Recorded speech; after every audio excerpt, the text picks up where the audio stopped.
Hello, JD. Hi, How are you? I'm fine. You are not seen nowadays. Yeah, I'm in the process of writing a book. Oh, really?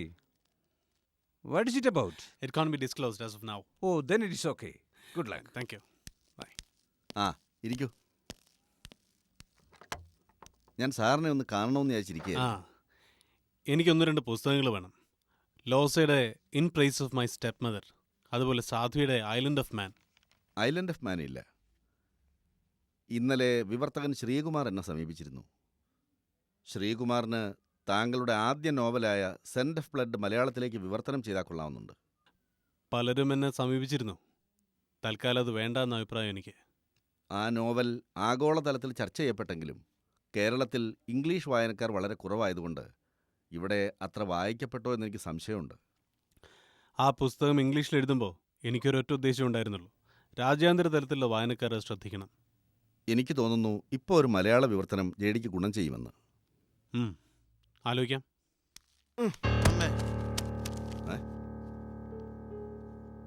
ഇയാൾ എന്തായി കാണിക്കുന്നേ? വയ്യെ കളഞ്ഞിട്ട് പോ. ദാ ഈ സാറിന് വേണ്ട പുസ്തകങ്ങൾ എടുത്തു കൊടുക്കുക.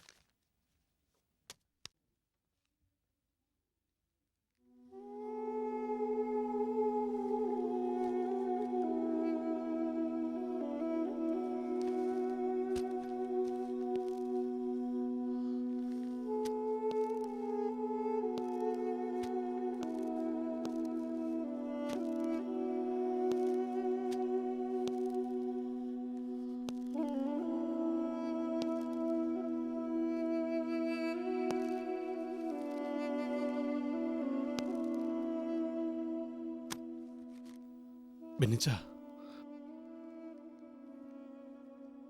ജയദേവ,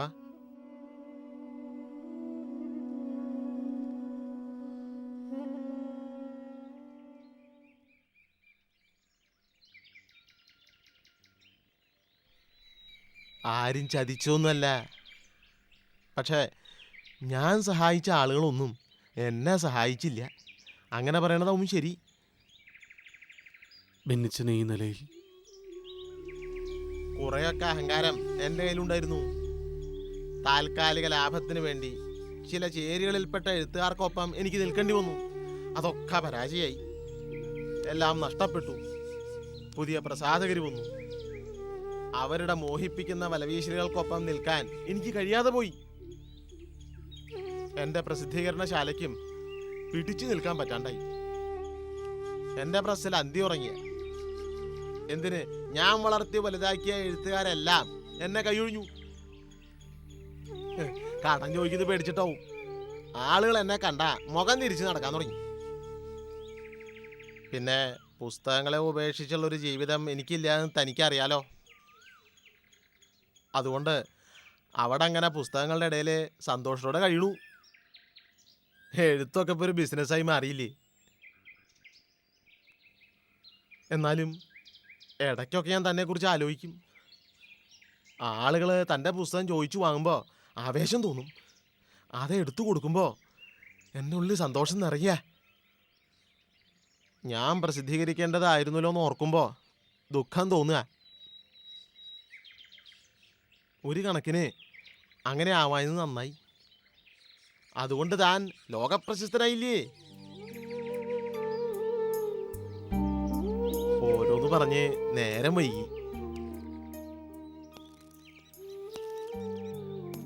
ബെന്നിച്ച, എല്ലാം അവസാനിച്ചൊന്ന് കരുതണ്ട. ഇതിലും മോശപ്പെട്ട രീതിയിൽ വീണവര് ഉയർത്തെഴുന്നേൽക്കുന്നത് പലതവണ കണ്ടിട്ടുണ്ട് ഞാൻ എൻ്റെ അലച്ചിലുകൾക്കിടയിൽ. ഒരു പ്രതീക്ഷ ഞാനിപ്പോൾ തരുന്നില്ല. പക്ഷേ ഞാനുണ്ട്. ഒരു വഴിയും കാണുന്നുണ്ട്.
ഞാൻ മനസ്സിലായി. ജയന്തിമോളുടെ അമ്മയല്ലേ? കേറി വാ.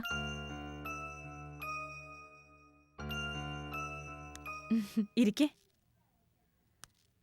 എങ്ങനെ മനസ്സിലായി നാവും? ജയന്തിമോള് ഫോട്ടോ കാണിച്ചു തന്നിട്ടുണ്ട്. ജേഡിയും ഗീതയും നിൽക്കുന്ന വിവാഹ ഫോട്ടോ. അതിന്ന് വലിയ മാറ്റമൊന്നും ഉണ്ടായിട്ടില്ല. അല്പം ക്ഷീണിച്ചിട്ടുണ്ട്, അത്ര തന്നെ.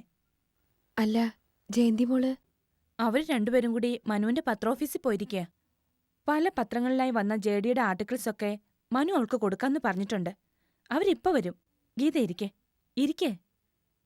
ദേ ബാലേട്ടാ, ജയന്തിമോളുടെ അമ്മ വന്നിട്ടുണ്ട്. ഇരിക്കെ. ആ, ഞാൻ ബാലകൃഷ്ണൻ. ഹമീദ് എന്നെ വിളിച്ചിരുന്നു. ഗീത വരുന്നുണ്ടെന്നും പറഞ്ഞു. പക്ഷേ എന്നാ എപ്പോഴാന്നൊന്നും പറഞ്ഞില്ല. അറിയായിരുന്നെങ്കിൽ ഞങ്ങൾ ബസ് സ്റ്റാൻഡിൽ വന്നനെ. അല്ല, ഗീതയ്ക്ക് വഴി കണ്ടുപിടിക്കാൻ ബുദ്ധിമുട്ടുണ്ടായോ? ഇല്ല, ഓട്ടോക്കാരൻ അറിയായിരുന്നു. ആ, നിങ്ങൾ സംസാരിച്ചിരിക്കേ, ഞാനൊന്ന് പുറത്തു പോയിട്ട് വരാം. ആ, നിങ്ങൾ എത്തിയോ? ചെല്ല് ചെല്ല്.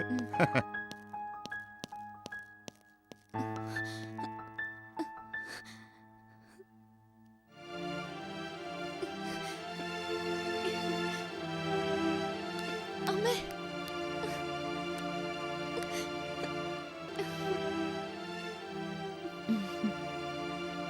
ജയന്തിമോളെ, നീ അമ്മയും കൊണ്ട് അപ്പുറത്തേക്ക് ചെല്ലേ. കുറച്ച് ദിവസത്തിന് ശേഷം കാണുന്നതല്ലേ. ഞാൻ കുടിക്കാൻ എന്തെങ്കിലും എടുക്കാം.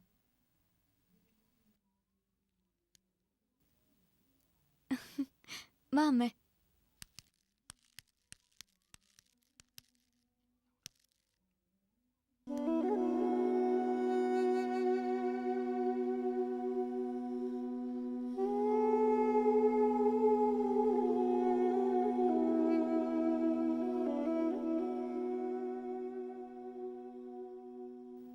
ഇനിയെങ്കിലും എന്റെ മോള് ഞാൻ പറയുന്നതൊന്ന് അനുസരിക്കേ. നമുക്ക് വീട്ടിലേക്ക് തിരിച്ചു പോകാം.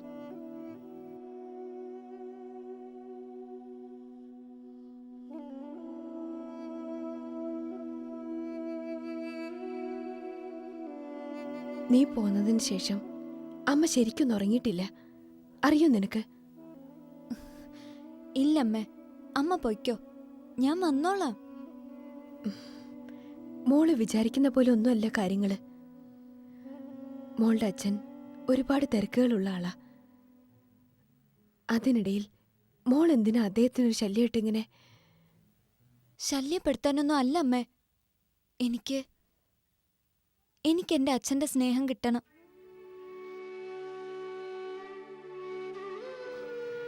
അദ്ദേഹത്തിന് ഒരിക്കലും നിന്നെ സ്നേഹിക്കാൻ കഴിയില്ല.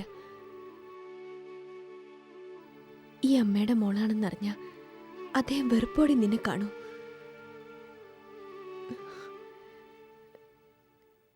എന്റെ മോളെ ആര് വെറുത്താലും അമ്മയ്ക്കത് സഹിക്കാനാവില്ല. അതുകൊണ്ടാ. അച്ഛൻ എന്നെ വെറുക്കാൻ മാത്രം എന്ത് തെറ്റാ അമ്മ ഞാൻ ചെയ്തത്?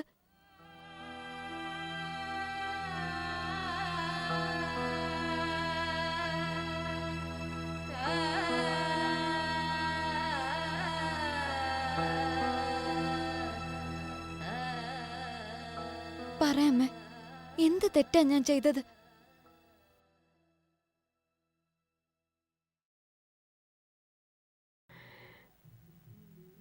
മോളല്ല, അമ്മയെ തെറ്റുകാരി. ആ തെറ്റ് തിരുത്താൻ അമ്മയ്ക്കിനി കഴിയില്ല. മനസ്സുകൊണ്ട് നീ എത്ര വേണമെങ്കിലും അച്ഛനെ സ്നേഹിച്ചോളൂ. ദൂരെ നിന്നൊന്ന് കണ്ടോളൂ. അതിലപ്പുറം ഒന്നും വേണ്ട. വേണോ അമ്മേ? എനിക്ക് എന്റെ അച്ഛന്റെ സ്നേഹം മുഴുവനായും കിട്ടണം.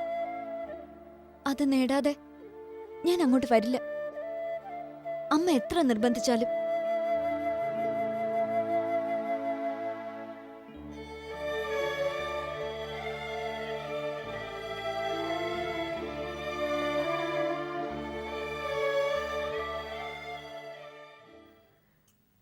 സത്യം പറഞ്ഞ ഇവിടെ എത്തുന്നതുവരെ ജയന്തിമോളുടെ കാര്യം ആലോചിച്ച് എനിക്ക് പേടിയായിരുന്നു. ദിയമോളെപ്പോലെ തന്നെയാ ഞങ്ങൾക്ക് ജയന്തിമോളും. പിന്നെ ഇങ്ങനൊരു കാര്യം കൂടി കേട്ടപ്പോ ഇവര് പറയുന്നതിലും കാര്യമുണ്ടെന്ന് തോന്നി.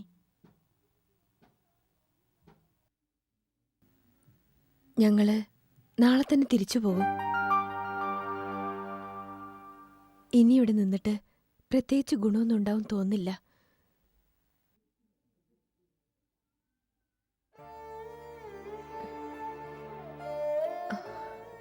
പിന്നെ ഇവിടെ വന്നതുകൊണ്ട് ഇവൾക്ക് ഇവളുടെ അച്ഛനെ കാണാൻ പറ്റിയല്ലോ, അത് മതി.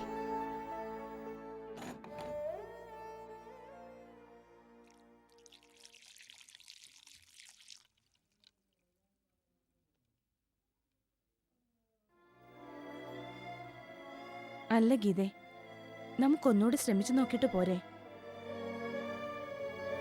സുമയ്ക്ക് അറിയാത്തോണ്ടാ. നമ്മൾ ആര് പറഞ്ഞാലും ദേവേട്ടന് മനസ്സിലാവില്ല. അതുകൊണ്ടാ വിശ്വേട്ടനെ കൊണ്ട് പറയിപ്പിക്കാന്ന് കരുതിയത്. ഇനിയിപ്പോ ആ പ്രതീക്ഷയില്ല. എല്ലാവർക്കും ദൈവം എല്ലാം കൊടുത്തൊന്നു വരില്ല. വിശ്വത്തിനെ മനു വിചാരിച്ച ഒരു പക്ഷേ കണ്ടുപിടിക്കാൻ പറ്റും. അതൊന്നും വേണ്ട. ഇപ്പൊ തന്നെ നിങ്ങള് ഞങ്ങൾക്ക് വേണ്ടി ഒരുപാട് ബുദ്ധിമുട്ടി. ഞങ്ങൾക്ക് ഇതൊന്നൊരു ബുദ്ധിമുട്ടല്ല. ഗീത വിശ്വത്തിന്റെ ഒരു ഫോട്ടോ എങ്ങനെയെങ്കിലും സംഘടിപ്പിക്കാൻ നോക്ക്. ബാക്കി ഞങ്ങൾ നോക്കിക്കോളാം.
See, how can Kamala be so poetic?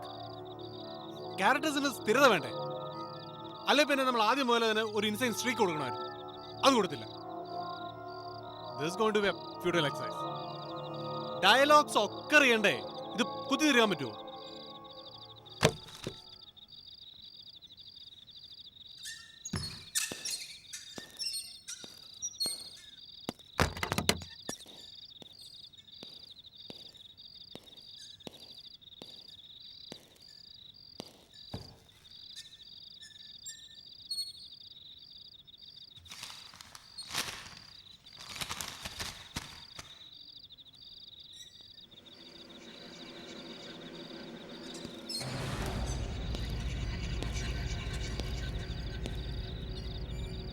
പ്രധാനമായും ഞാനിത് പ്ലേസ് ചെയ്ത ലാവണം തെറ്റിപ്പോയി. ചിരിച്ചോ എന്റെ പരാധീനത കണ്ട് ചിരിച്ചോ? But look at the final moment.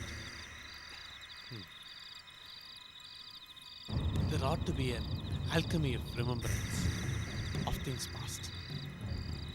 പക്ഷെ ലിങ്ക് കിട്ടാത്തതിന്റെ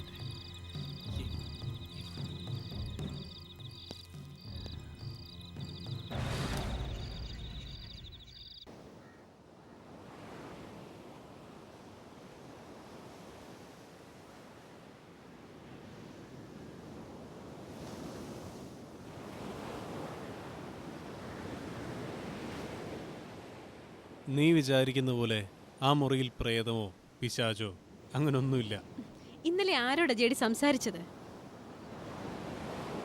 സംസാരിക്കാൻ ഒരാൾ വേണമെന്ന് നിർബന്ധമാണോ നാഥല? നമ്മൾ നിരന്തരം നമ്മളോട് തന്നെ സംസാരിക്കുന്നില്ലേ? എന്നിലെ എഴുത്തുകാരന് കഥാപാത്രങ്ങളുമായി കമ്മ്യൂണിക്കേറ്റ് ചെയ്യാൻ വളരെ ടാഞ്ചിബിളായ ഒരു രൂപത്തിൻ്റെ ആവശ്യമില്ല. എഴുത്ത് വഴിമുട്ടി നിൽക്കുമ്പോൾ കഥാപാത്രങ്ങളൊക്കെ വളരെ നാച്ചുറലായി എനിക്ക് വഴങ്ങാതിരിക്കുമ്പോൾ പേന താഴെ വെച്ച് ഞാൻ അവരോട് പറയും, ലെറ്റ് us ടോക്ക്. നമുക്ക് സംസാരിച്ച് കലഹിച്ച് പരിഭവിച്ച് ഒടുവിലൊരു ധാരണയിലെത്താം.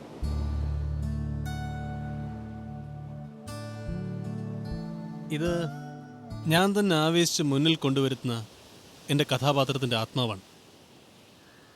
ഇതെൻ്റെ ഒരു രീതിയാണ്, ഒരു പരീക്ഷണം. May or may not work for others. ഇന്നലെ ആ മുറിയിൽ ഞാൻ സംസാരിച്ചത് എൻ്റെ ഏറ്റവും ശക്തമായ സൃഷ്ടിയോടാണ്. അന്ന മറിയ, കടലിൻ്റെ നീലി മുഴുവൻ കണ്ണുകൾ ഒളിപ്പിച്ച സുന്ദരി. നീ പേടിക്കുന്നത് പോലെ എൻ്റെ രാത്രി സഞ്ചാരങ്ങൾ മുഴുവൻ അവളോടൊപ്പമാണ്. അവള് എന്നെ ഭ്രമിപ്പിക്കുന്നു, കൺഫ്യൂസ് ചെയ്യുന്നു, അടിമപ്പെടുന്നു. മുൻപ് എൻ്റെ ആദ്യ നോവലിൻ്റെ സമയത്ത് അച്ഛനൊരു സസ്പെൻഡഡ് റിയാലിറ്റിയായി എൻ്റെ മുന്നിൽ വരാറുള്ളത് ഞാൻ പറഞ്ഞിട്ടില്ലേ? ഇപ്പം ഞാൻ തിരിച്ചറിയുന്നു, അച്ഛനെ ഞാൻ തന്നെ കൊണ്ടുവന്നതായിരുന്നു. എൻ്റെ ഹാലൂസിനേഷൻസ്, എൻ്റെ ഉന്മാദത്തിൻ്റെ സൃഷ്ടിയായിരുന്നു അച്ഛൻ്റെ രൂപം. ഒരു കാര്യം ഞാൻ ഉറപ്പു തരാം, ഇത് എൻ്റെ ഏറ്റവും നല്ല നോവലായിരിക്കും. ഈ നോവൽ പൂർത്തിയാകുന്നത് വരെ ഞാൻ എൻ്റെ എല്ലാ പ്രോഗ്രാംസും ക്യാൻസൽ ചെയ്യട്ടെ? ഞാൻ നിന്നോടുള്ള ഒരുപാട് സ്നേഹത്തോടുകൂടി തന്നെ പറയട്ടെ, നീ പോണം. നിന്റെ ശബ്ദം ലോകം തിരിച്ചറിയണം. എനിക്ക് ഈ നോവൽ പൂർത്തിയാക്കാൻ ഇനിയും വേദനകൾ അനുഭവിച്ചേ തീരൂ. ആ വേദന എൻ്റെ സ്വാർത്ഥമായൊരാഗ്രഹമാണ്.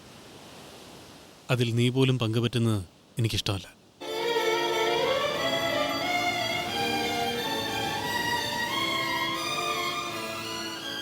നീ പോയി വരുമ്പോഴേക്കും വായിക്കാൻ പാകത്തിൽ 1-2 അധ്യായങ്ങൾ പൂർത്തിയായിട്ടുണ്ടാവും.